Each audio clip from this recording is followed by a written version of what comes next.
Hey there, I am the big guy, and you're watching A Time for Cardboard Heroes on Cardboard Meditation. And did you know that the 1950s, that was the start of the communication gap between parents and kids? And my feeling is, it's probably because the kids had their own language.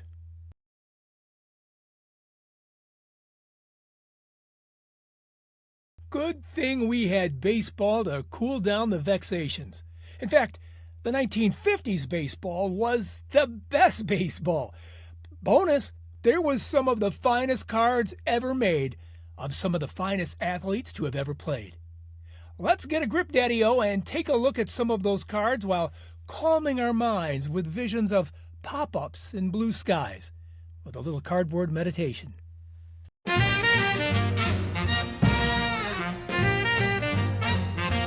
Those 10 years let us twist, there they let us cruise. We found our rhythm in blue suede shoes, leather jackets and slick back hair.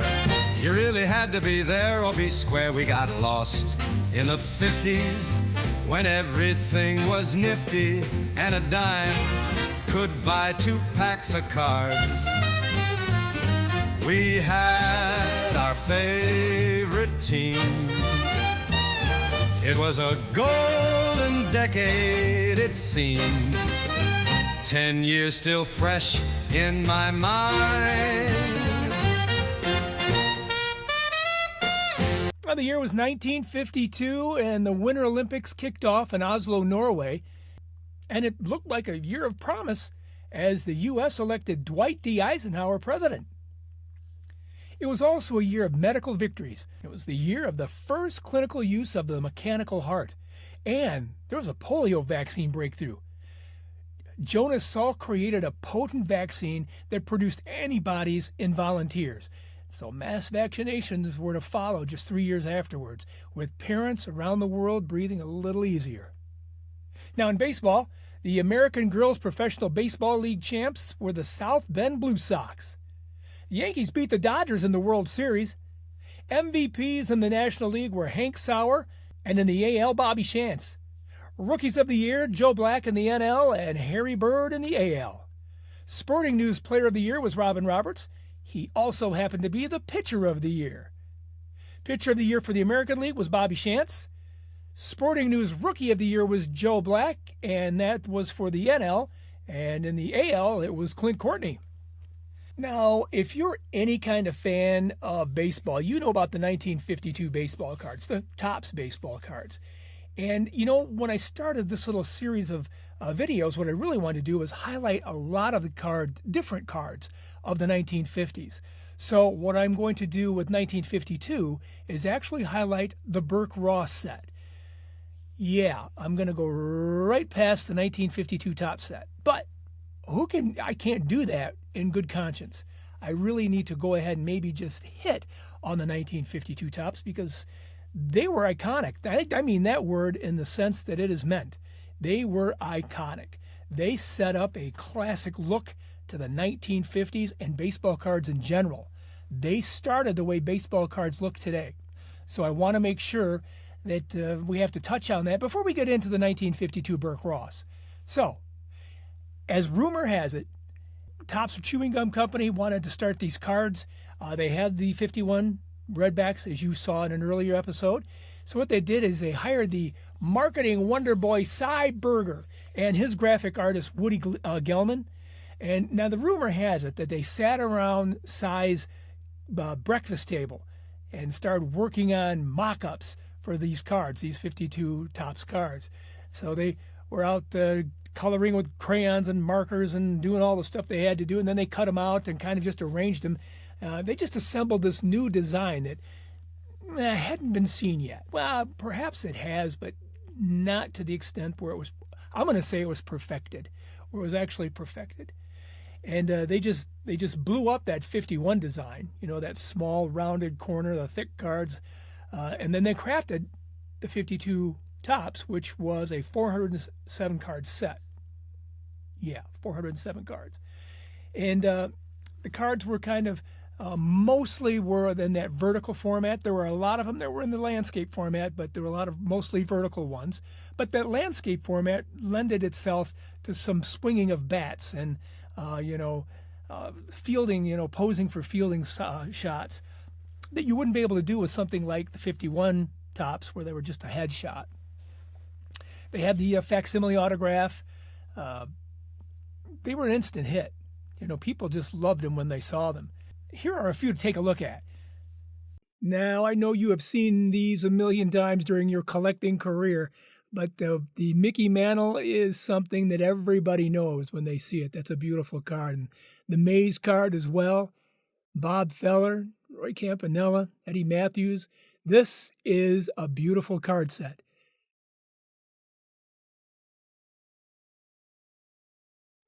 What I like about these is they are different. These are something you probably would never have seen back in the day, prior to 52. I mean, take a look at the Bubba Church. Look how dramatic that sky is and the shadow on his face. And Dee Fondy looking down at you swinging the bat. And Bill Serna, gazing out at the pitcher with the clouds in the background and Marlon Stewart following through the pitch. Then there's the goofy one with Gus Zernial and the bat full of balls. These were special cards. All right, beautiful cards. Are you ready to start the 52 Berk Ross? Thank you. What a disappointment. After seeing the beautiful cards from the 52 top set, taking a look at these 52 Berk Ross cards are a disappointment. Well, let's just get started with them. The reason I wanted to include them in this video is because even though they're less than, they have some of the most classic cards in baseball cards today. There are photographs in there that were used for several other baseball cards in different sets. And the fact that the person that took these photographs was Berk Ross. Get into that in just a minute. Okay, like I said, the card set has 72 cards in it. They were created in New York City. The photos are pretty good. They're just lacking with any kind of processing. They're very dull on the stock that they use, so it's dullness. The photography, I don't want to say was bad. Some of it was pretty good. It just wasn't processed correctly. It was just poor quality. That's what it was. It was poor quality. And the cards measured 2 inches by 3 inches. That took the cards from the year before and changed the size, and I'll talk about that in a second too. Like I said before, some of the players in here are just amazing. They're just full of Hall of Famers. This set is full of Hall of Famers. And some of them, like I said before, are hobby classics. There were some big changes from the 1951 Berk Ross. That's the 51 version was smaller. It was 2 by 2, I think, or 2 by 2.5. I'm not sure exactly now. I can't remember. But the 52s were 2 by 3, so they had that vertical format just like the 52 tops, just not as big. Some other changes for the 52 Berk Ross was it was all baseball. Prior to 52 and 51, it was swimming, tennis, golf, football.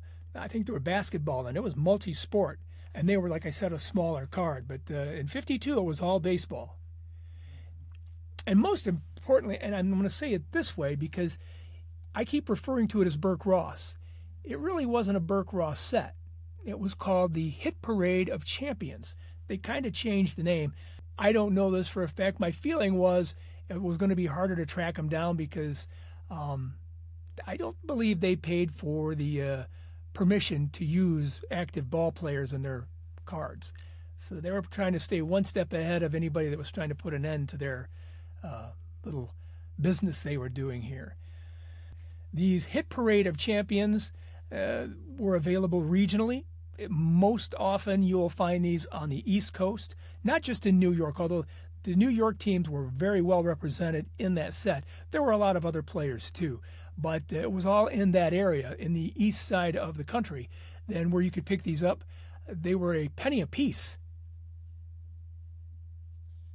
Now, I always felt that Berk Ross cards 51s and 52s, I guess, were a poor man's version of the 1949 Bowmans. They just don't look as good. They don't look as clean, and the colors aren't all washed out. Now, Berk Ross wasn't a company. Berk Ross was a photographer, and he was a sports photographer all over. That's why that first set had so many athletes in it. It's thought that he was also the photographer for the 48, 49, and 50 Bowman cards. In fact, some pictures are duplicated in several sets, including Bowman and Topps. Let's take a look at them right now. Well, you can see here these cards are basically the exact same pose, and they're just zoomed in a little closer on the 51 Bowman than they are on the 52 Berk Ross, but they're the same photo. That's the same with the Nellie Fox here. The 51 Bowman is clear and beautiful, and it's also used in the 52 Berk Ross, where it is not so clean and beautiful. But it is the same pose and the same photo. Now, we looked at the last two that were Bowman cards. This card was also used in a Topps card in 1952. It was just cropped and zoomed in, but that is the same photo used in 52 Berk Ross as it is in 52 Topps of Robin Roberts. Now, there's also some proof from some lawsuits that came up that perhaps Berk Ross didn't pay for the rights to take these pictures and profit from them. I don't think anything came of it other than the fact that he couldn't produce them anymore. But it's one of those things that all the card companies during that era, it just seemed like they were all in court. They were all vying for the same thing, the right to produce baseball cards. And nobody was actually paying the price for licensing.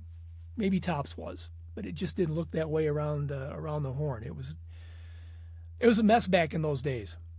It's a beautiful set in the respect that it's beautiful because it's a glimpse of a bygone era, and that is 1952. Now, there are a lot of stars, like I said before, like the New York Yankees, because they won the World Series the year before. There are two Phil Rizzuto cards. One shows him bunting, here they are, and the other swinging away. And there's also a Joe DiMaggio card in the set, even though he retired in 1951. And Ted Williams and Jackie Robinson are also in the set, like I'd said before. Plus the second-year cards of Mickey Mantle, Willie Mays, and Stan Musial. A couple errors, too. There's the Ewell Blackwell card with the back printing of Nellie Fox, and the Nellie Fox card with the back printing of Ewell Blackwell. Look at these cards. I know they're kind of dull. I know they're kind of flat. But look at some of the photography. Look at the backgrounds. And you know the way they were processed. The photos are really, really quite beautiful. So I have seen some of the photos. In fact, I have seen the photos of this card right here, the Mickey Mantle card. I've seen the full photograph. There's a full background of that. Well, here it is. Take a look at it. Look at the background of this card. Look at it. Look how gorgeous this card is. And look what they actually did to it when they made the cards. Yeah, this is a nice photograph. All the background detail, the clarity of the card. So what I'm just saying is give Berk Ross a chance. Give him a chance. The photography is really not that bad. It's just the processing. I'm glad you joined me today for a time for Cardboard Heroes here on Cardboard Meditation. I'm really enjoying taking a look at some of the cards from the 1950s. I hope you are too. I hope you will leave me a comment because I want to find out if I made a mistake anywhere. I want to find out if you agree or don't agree. I want to have some communication with you because it really, what happens is a lot of times this has happened. People like you have left comments that inspire me and make me go out and start looking for more content and new content that I can develop based on what you've said. So if you can, please comment, like, and subscribe. I appreciate that as well. And the next video is 1953. Johnston Cookies. Are you ready? Talk soon. Cardboard Meditation helps set your mind right. Thank you for watching. Show us your appreciation by clicking the like and subscribe button. Ring the bell while you're at it so you'll know when we upload a new story.